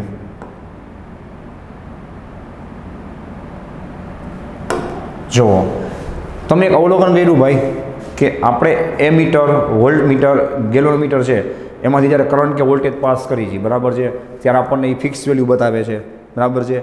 પણ જ્યારે એસી કરંટ, એસી વોલ્ટેજ કે એસી EMF હોય, એમાં તમે વોલ્ટમીટર, એમીટર કે ગેલોમીટર યુઝ કરો છો, તો એ તમને શું કરશે, કહો જોઈએ બચાડો, એ કન્ફ્યુઝ થઈ જશે. શું કામ? કારણ કે એસી કરંટ કે એસી વોલ્ટેજ તો સમય સાથે ઝીરો, વધઘટ કન્ટિન્યુ થયા કરશે. તો એનો જે પોઈન્ટર છે તમને શું બતાવશે? એટલા માટે એમાં આપણા જે ડીસીવાળા એમીટર, વોલ્ટમીટર હોય કામ ન કરે. એના એસી એમીટર, એસી જે વોલ્ટમીટર જે અલગ આવે, સમજાય. બીજી વાત કે એમાં તમે કરંટ પાસ કરશો તો થોડી પ્રેક્ટિકલી બુદ્ધિ ચલાવો. એસી કરંટ હોય તો ભલે ન હોય, કરંટ કે વોલ્ટેજ તો છે ને ભાઈ, તો એ તમને બતાવશે કે નહીં બતાવે, કંઈક તો બતાવશે હે. અને જ્યારે આપણે તો એવું ભણ્યા કે સરેરાશ તો એક આવર્તકાળ ઉપર 0 હોય, તો આ ક્યાંથી ભેગું થાય? સમજાય. જે વસ્તુ તો એમાં જાય જ છે, કરંટ તો પસાર થાય જ છે. એનો મતલબ કે આપણો જે સરેરાશવાળો કન્સેપ્ટ છે એ તો ફ્લોપ થઈ ગયો, બરાબર. કે કરંટ તો એમાંથી જતો હોય, કરંટ બતાવતું પણ હોય, અને આપણે સરેરાશ રીતે ગોતવા ગયા તો આપણને ખબર પડી કે એસી રાશિ કોઈ પણ હોય, વોલ્ટેજ હોય કે કરંટ હોય કે EMF હોય, આપણને જવાબ તો 0 મળે છે. એટલા માટે આપણે શું કરીએ ભાઈ કે એની RMS કિંમત ગોતી છીએ, રૂટ મીન સ્ક્વેર, એટલે કે વર્ગના સરવાળાનો વર્ગમૂળ. હજી આનું ઘણું બધું બેઝિક ડિટેલમાં કહું છું, તમે વિચારશો તો આઈડિયા આવશે કે ઓકે, ઓહો, આવું બધું છે, બરાબર. બીજું, તમે એની સાબિતીની અંદર અવલોકન કર્યું કે સરેરાશ કિંમત છે 0 શું કામ આવતી હતી, સમજાય. કારણ કે એમાં સાઇન કે કોસ હતો, એનું તમે મુખ્ય 0 માટે જવાબદાર કોણ છે? જો આ બધી વસ્તુ એક કઈ 0 નથી. જુઓ, 0 થવા માટે જવાબદાર કોણ છે? સાઇન કે કોસ, સમજાય છે. તો એનો મતલબ એવો કે ભાઈ બુદ્ધિ ચલાવી, મેથેમેટિકલી કઈ રીતે બુદ્ધિ ચલાવી, શું બુદ્ધિ ચલાવી કે આપણે જો એ વિધેયને 0 ન થવા દઈએ તો શું બુદ્ધિ ચલાવી ખબર છે? કે આપણે એનો વર્ગ કરી નાખીએ, વર્ગ કરી, સમજાય. એટલે છે ને એનો જવાબ 0 નહીં આવે. અને માઇનસ કિંમતો છે ને પ્લસ થઈ જાય. જે મેં તમને 10-15 મિનિટ પહેલાં કીધું હતું, યાદ કરો, ઓલો ગ્રાફ દોરી કે જેટલી પ્લસ હોય એટલી માઇનસ હોય, તો સરેરાશ લ્યો તો 0 થઈ જાય, સમજાય. તો તમે જો એની કિંમતોનો વર્ગ લઈ લ્યો તો માઇનસ કિંમતો પર પ્લસ થઈ જાય, અને પછી તમે એની સરેરાશ લ્યો તો હાલે. એટલે મારો ભાઈ RMS કિંમત છે ને એ એક જાતની એસી કરંટની સરેરાશ કિંમત જ છે. ફરક શું છે કે આપણે વર્ગ લઈ અને પછી સરેરાશ લઈએ. શું કામ? કારણ કે તમે ડાયરેક્ટ સરેરાશ લેશો તો જવાબ 0 મળશે. આપણી મજબૂરી છે. એના બે કારણ આપ્યા. કયા? જે બે કારણથી મેં તમને સમજાવ્યું એ જ કે સાઇન વિધેય ડાયરેક્ટ લેશો તો 0 મળશે, સ્ક્વેર લેશો તો 0 નહીં મળે. શું કામ નહીં મળે? સાબિતી કરી જ છીએ, તમે ખાલી ધ્યાન આપજો, બરાબર. અને બીજું કે એક કિંમત પ્લસ હોય એટલી જ બધી કિંમતો માઇનસ હોય, તો એ માઇનસ કિંમતે તમે સ્ક્વેર કરી નાખો તો ઓટોમેટિક પ્લસ થઈ જાય, અને એની સરેરાશ લેવાની. તો તમે સાહેબ વર્ગમૂળ કામ આવ્યું? તો એનું પણ કારણ આપું છું. બોલો, નાનું કારણ એ કે તમને એવા પ્રશ્ન થવા જોઈએ કે સાહેબ તો વર્ગમૂળ કામ લીધું, સ્ક્વેર કામ કર્યો? એનું કારણ મેં આપ્યું કે પ્લસ થઈ જાય, અને હવે સ્ક્વેર કરીને આપણે સરેરાશ લેશું ને તો તમને 0 નહીં મળે. અને મેઇન તો આપણે સરેરાશ જ લેવી છે, કારણ કે એમાં જે કરંટ બતાવે છે એ તો બતાવે જ છે, બરાબર. અને એ કિંમત એ સરેરાશ જ લેવી પડે, કારણ કે એની કિંમત કન્ટિન્યુ બદલે છે. આપણે ભણી ગયા છીએ કે કોઈ પણ કિંમત બદલતી હોય તો 11માં આપણે KTG-વાળા ચેપ્ટરમાં પણ વાયુના અણુઓનો વેગ છે એ સરેરાશ લેતા જ, એને આપણે સરેરાશ વેગ અથવા RMS વેગ કહેતા હતા. એવી રીતના અહીંયા પણ કિંમતો બદલે છે, તો તમારે સરેરાશ તો લેવી જ પડશે, બરાબર છે. તો જો તમે ડાયરેક્ટ સરેરાશ લેશો તો 0 આવશે. હવે જેમ આપણે કોઈ વસ્તુને 5 વડે ગુણી તો 5 વડે ભાગી કે નહીં, કોઈ વસ્તુમાં 5 ઉમેરી તો 5 બાદ કરી કે નહીં, કોઈ વસ્તુમાં આપણે ઘરનું 10 લઈ તો 10 ઇન્વર્સ લઈ કે નહીં, લોગ લઈ તો એન્ટીલોગ લઈ કે નહીં. તો એવી રીતના તમે કાંઈ હોય નહીં ને મફતનું ઘરનું સ્ક્વેર લઈ લો એમ થોડી ચાલે. તો જો તમે એનો સ્ક્વેર લ્યો પછી સરેરાશ તો લેવાની છે, તો તમારે સામે એનું વર્ગમૂળ પણ લેવું પડે. કારણ કે આપણે વર્ગ કર્યું છે તો મેથેમેટિકલી પાછું વર્ગમૂળ કરવું જ પડે, તો જ ડાયમેન્શનલી બે કેવા થાય, સરખા થાય. તો એટલે આપણે એનું વર્ગમૂળ લઈએ છીએ, સમજાય છે. ને પછી જે કિંમત મળે એ 0 ના હોય, ખ્યાલ આવે છે. એટલા માટે આપણે RMS ભણી છીએ. જે તમે વાયુ માટે, ઇલેક્ટ્રોન માટે કે આપણા ચેપ્ટર, આ ચેપ્ટર માટે, બધા માટે મેં જે સમજાવ્યું એ સેમ કન્સેપ્ટ લઈએ. જે કોઈ રેફરન્સ બુકમાં કે ક્યાં ટેક્સ્ટ બુકમાં નહીં હોય એના પ્રેક્ટિકલ કારણો પાકું છે.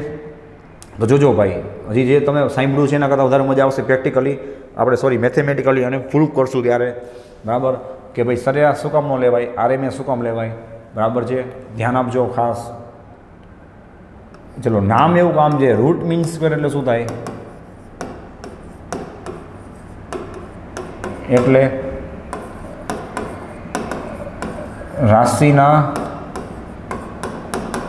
વર્ગના સરવાળાનું, એટલે કે જેને આપણે કહીએ સરેરાશનું, સરેરાશ તો આપણે લેવી જ છે, આપણે મજબૂરી છે, કારણ કે એની કિંમતો કન્ટિન્યુ બદલે છે. જો ડીસી હોત તો સરેરાશ લેવાની કંઈ વાત જ ન હોત, એક જ કિંમત હોત. ડીસી હોત તો એસી છે, એટલે આમે તમારે સરેરાશ લેવી પડશે. વર્ગના સરેરાશનું વર્ગમૂળ. હવે જે લખ્યું છે ને એનું પાલન કરવાનું, કોઈ જાતની મિસ્ટેક ન થાય. પાકું છે જો જે લખ્યું છે એનું તમારે પાલન કરવાનું, બરાબર છે. આ હું કીધું ભાઈ કે પહેલાં વર્ક કરો, તો કાંઈ વાંધો નહીં, આપણે વર્ક કરીએ કેમ કરવાનું જો. અને જે આપણે ગોતી ચીજ વસ્તુ હમણાં જે વાત કરી છે કે વી, મારે VRMS ગોતવું છે ને, તો પહેલાં હું શું લખીશ, ખાલી વી લખીશ. જો એક સ્ટેપ બતાવું છું શું થશે. એકવાર પરફેક્ટ ખ્યાલ આવી ગયો પછી તમારે ક્યારે વાંધો નહીં આવે. જો હવે જેમ કીધું એમ કરવાનું, પહેલું સ્ટેપ હાઇલાઇટ કરવું છે. જોજો વર્ક કરવાનો, તો કાંઈ વાંધો નહીં, આપણે વર્ક કરી નાખી. જોજો શું થાય છે, આપણે ચેક કરી. હવે તમે મેથેમેટિકલી બુદ્ધિ ચલાવો, આમાં તમે અવલોકન કરો એટલું ઓછું છે, વિચાર કરો. આ બધા તમે કોઈ આઈડિયા વિચાર્યા છે કે હવે તમે વર્ક કરો છો એટલે એકચ્યુઅલમાં કરો છો શું પ્રેક્ટિકલી? હવે આમાં તમારામાં તાકાત હોય એ કિંમત મૂકો, 0 થી 90, 90 થી 180, 360, 270 સુધીની ગમે માઇનસ પ્લસ. છેલ્લે તો મારો ભાઈ વર્ગ જ થશે. વર્ગ થશે એટલે ઓટોમેટિક આ બધું થઈ ગયું, જોયું, પ્લસ થઈ ગયું. ચલો પહેલું કામ પૂરું. હવે તમને એમ કીધું છે કે ભાઈ એની સરેરાશ લ્યો, તો આપણે કંઈ થોડી જ બોલાય, સરેરાશ લેવી જ પડે. સરેરાશ કેમ લેવાય એ તમને મેં અડધી કલાક આ બધું કરાવ્યું હોય, કામ આવી ગયું. આ બધું જોવો જોઈએ, રેડી છે? તો એ કામ આવી ગયું, જોવો જોઈએ. સરેરાશ કેમ લેવાય હે? તો સરેરાશ કેમ લેવાય, તો કે સરેરાશમાં V², રેડી. VM²નું કાંઈ કામ નથી, જવા દો બારે. હે પછી સંકલનમાં આપણે જે વાત થઈ પ્રમાણે, બરાબર છે, સંકલનની આની કાંઈ જરૂર નથી, કારણ કે આ 2 વાર તો આપણે પ્રૂફ કર્યું આખું ભાઈ, રેડી છે? જોજો એનું મેં જે તમને તારણ આપ્યું હતું આવડા મોટા અક્ષરમાં, એ તારણ શું કામનું બચાડવું, આનો ઉપયોગ આપણે નહીં કરી, બરાબર છે, આ તારણનો. હે જોવો જોઈએ. sin² ωt ની સરેરાશ લીધી, VM² અચળ, જો ભાઈ એની સરેરાશ એની જ થાય, બરાબર, એટલે એ લેવાની જરૂર નથી. ચલો ભાઈ, VM² બારે, sin² ωt એટલે ત્રિકોણમિતિ પ્રમાણે શું થાય, 1 - cos 2 ωt થાય. દરેક વસ્તુના કારણ આપીશ હો ભાઈ, જોઈ લેજો, દરેક વસ્તુના કારણ મળશે. આવું શું કામ કર્યું એનું કારણ, બાકી તો આ સૂત્ર છે ત્રિકોણમિતિનું, તમારે મારે યાદ રાખવાનું છે. આમાં શું ધ્યાન રાખવાનું ખબર છે, સાઇન વિધેય હોય ને તો આનું આ સૂત્ર આવે પણ માઇનસ આવે, અને કોસ વિધેય હોય ને તો આનું આ સૂત્ર આવે પણ વચ્ચે પ્લસ આવે. કોસ બેયમાં કોસ જ આવશે. બીજું ધ્યાન રાખજો કે ખૂણો ડબલ એવું બોલવાનું. શું બોલવાનું? ખૂણો ડબલ. શું કામ ખબર છે, ઘણીવાર 1.5 હોય તો છોકરાઓ ગોખીને ગયા હોય, એ તો અહીંયા બગડો જ કરે. તો ભાઈને 1.5 હોય તેના ડબલ અહીંયા શું થાય, 3 થઈ જાય. સમજાય કહેવાનો મતલબ? તો ખૂણો ડબલ થશે. સાઇન હોય એટલે માઇનસ આવે, કોસ હોય તો પ્લસ આવે. બેયમાં સાબિતી કરવાની છૂટ છે, જવાબ એક જ આવશે. નેક્સ્ટ, આવું શું કામ કર્યુંનું કારણ હજી તમને કહું છું. ચલો બગડો બહાર કાઢ લ્યો. શું થશે? VM²/2 સરેરાશમાં શું આવશે? 1 - cos 2 ωt. એક સ્ટેપ બતાવી છે, ધ્યાન આપજો. માટે હજી તો આપણે V² કર્યો પછીની સરેરાશ લીધી, હજી એક સ્ટેપ બાકી છે. જો અહીંયા હાઇલાઇટ કરવાનું બાકી, વર્ગમૂળ બાકી છે. હા, VM²/2 બેની સરેરાશ આપણે સેપરેટ કરી નાખી. એકની સરેરાશ - cos 2 ωt ની સરેરાશ. હવે જે ઓલી લાઈન લખી આપી હતી ભાઈ, મહેનત કરી, આ કામ આવી ગઈ.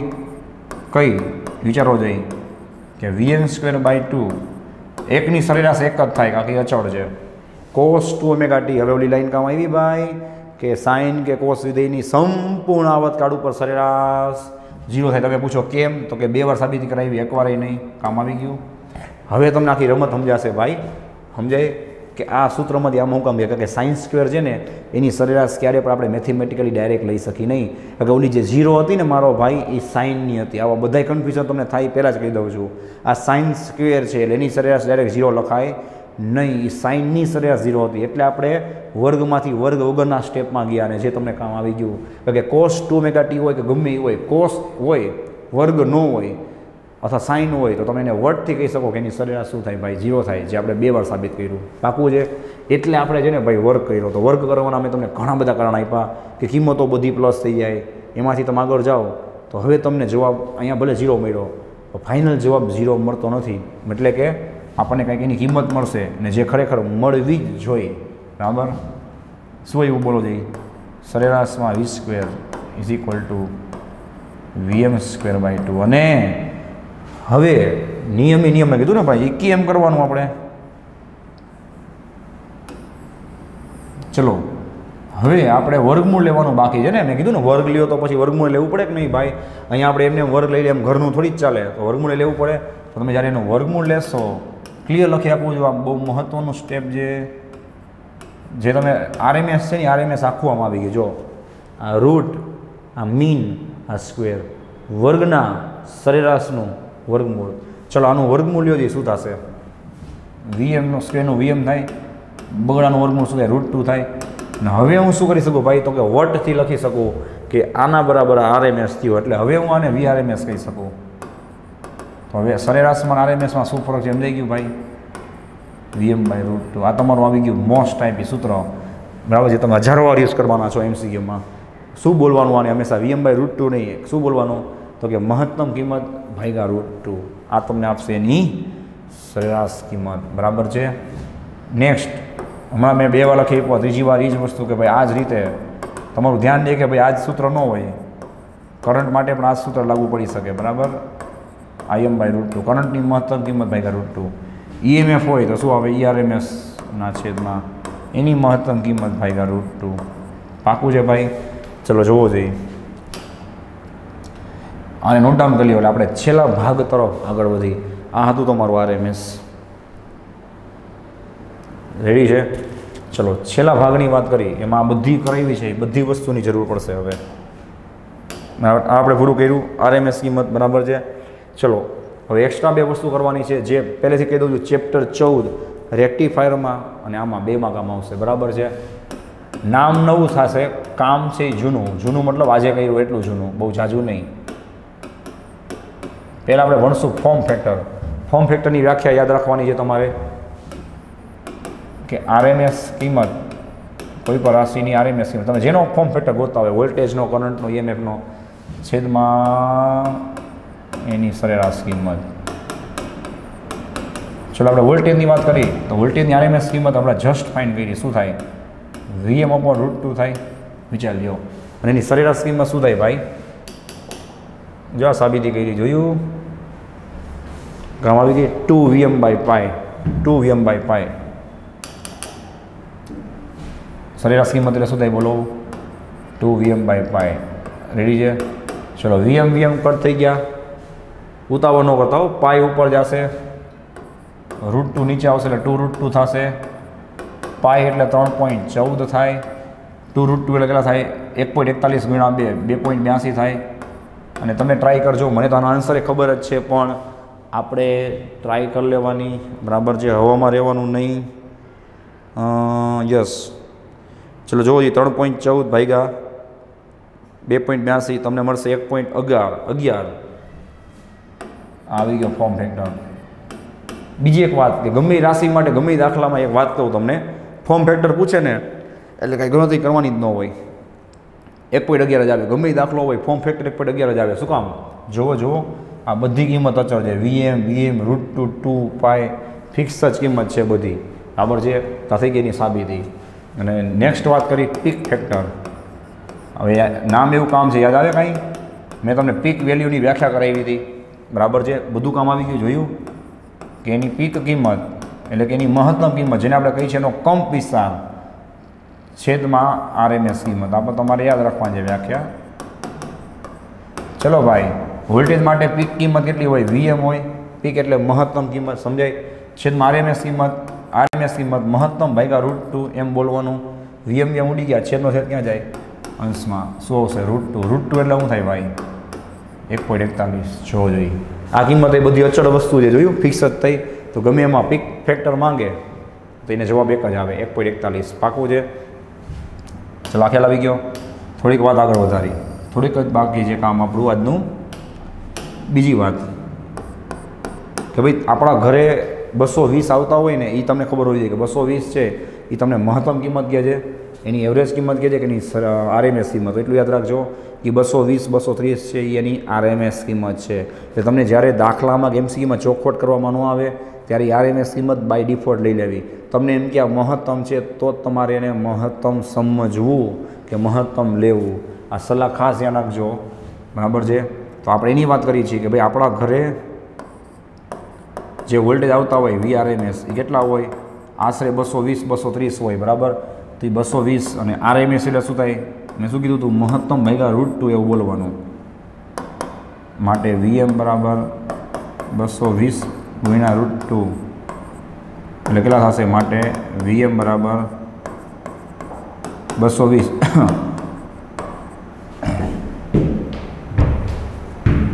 1.41.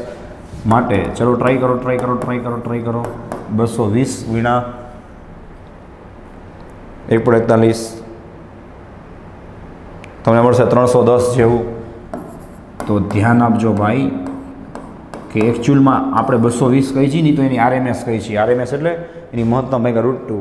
એસી જ્યારે પસાર થતો હોય ત્યારે પીક વેલ્યુ એની પીક એનો એટલે કે એનો ટોચ છે, ટોચ મહત્તમ વેલ્યુ 310 વોલ્ટ જેટલી, ક્યાં 220 ક્યાં 310 વોલ્ટ જેટલો કરંટ છે. એનો એક ઝર્ક, ખાલી ઝર્ક એટલે કે આ કિંમત કંઈ કન્ટિન્યુ તો હોય નહીં, આ ડીસી તો છે નહીં, બરાબર છે. દર સેકન્ડ એમાંથી પસાર થતો હોય 310, બરાબર છે. તો આ પર તમને ખ્યાલ હોવો જોઈએ કે આરએમએસ મહત્તમ વચ્ચે શું ફરક છે, જોવો જોઈએ. રેડી છે? તો ચલો આટલું છે એ તમને આમાં બેઝિક ખબર હોવી જોઈએ. એકવાર આને નોટ ડાઉન કરી લેવો જોઈએ, બરાબર. રેડી? ચલો ભાઈ, તો લાસ્ટ આપણે વાત કરી કે આરએમએસ અને આરએમએસ ખરેખર કોને કહેવાય છે. બીજી એક વ્યાખ્યા આપવી હોય, બરાબર. તો જો તમે કોઈ અવરોધ છે તો કોઈ ગૂંચળું છે એમાંથી તમે ડીસી કરંટ પસાર કરો તો તમે જ કહો છો આમાં કંઈક ઉષ્મા પેદા થશે I²RT. અને એ જ અવરોધ હો ભાઈ, એ જ અવરોધમાંથી તમે એસી કરંટ પસાર કરો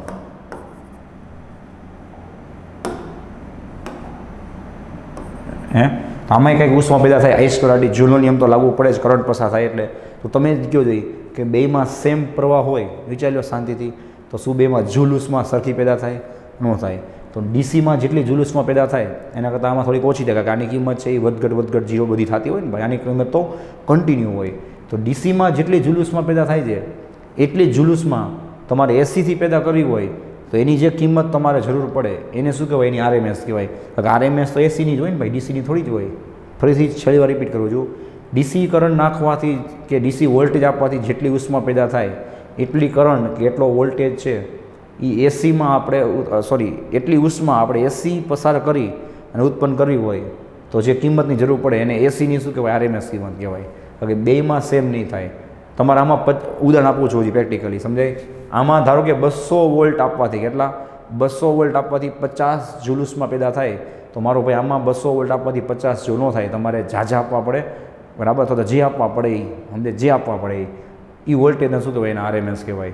સિમ્પલ છે, બરાબર. અથવા તો એમ કહું કે આમાં 2 એમ્પિયર કરંટ આપવાથી, બરાબર છે, 2 એમ્પિયર ડીસી કરંટ આપવાથી 50 જૂલ પેદા થતી હોય તો આમાં 2 એમ્પિયર ન ચાલે, તમારે અલગ આપવો પડે. એ જે કરંટ આપવો પડે કેટલું? 50 જૂલ ઉષ્મા પેદા કરવા, એને કહેવાય એની એસીની આરએમએસ કિંમત. ચલો આ નોટ ડાઉન થઈ ગયું છે. તો નેક્સ્ટ વિડીયોમાં આ બધું ખાસ રિવાઇઝ કરી તમે પણ વાંચી લેજો. કંઈ કન્ફ્યુઝન હોય તો ઓન ધ સ્પોટ એ દિવસે, બીજા દિવસે, 2 દિવસમાં પૂછી લેવું, બરાબર છે, જેથી વાંધો ન આવે. તો નેક્સ્ટ વિડીયોમાં આપણે આપણા અમર, અકબર, એન્થની, R, L અને C છે એને સોલ્વ કરવાના છે, જેમાં 100% જે કરાયું છે બધી વસ્તુની ફૂલ જરૂર પડશે, પાકું છે.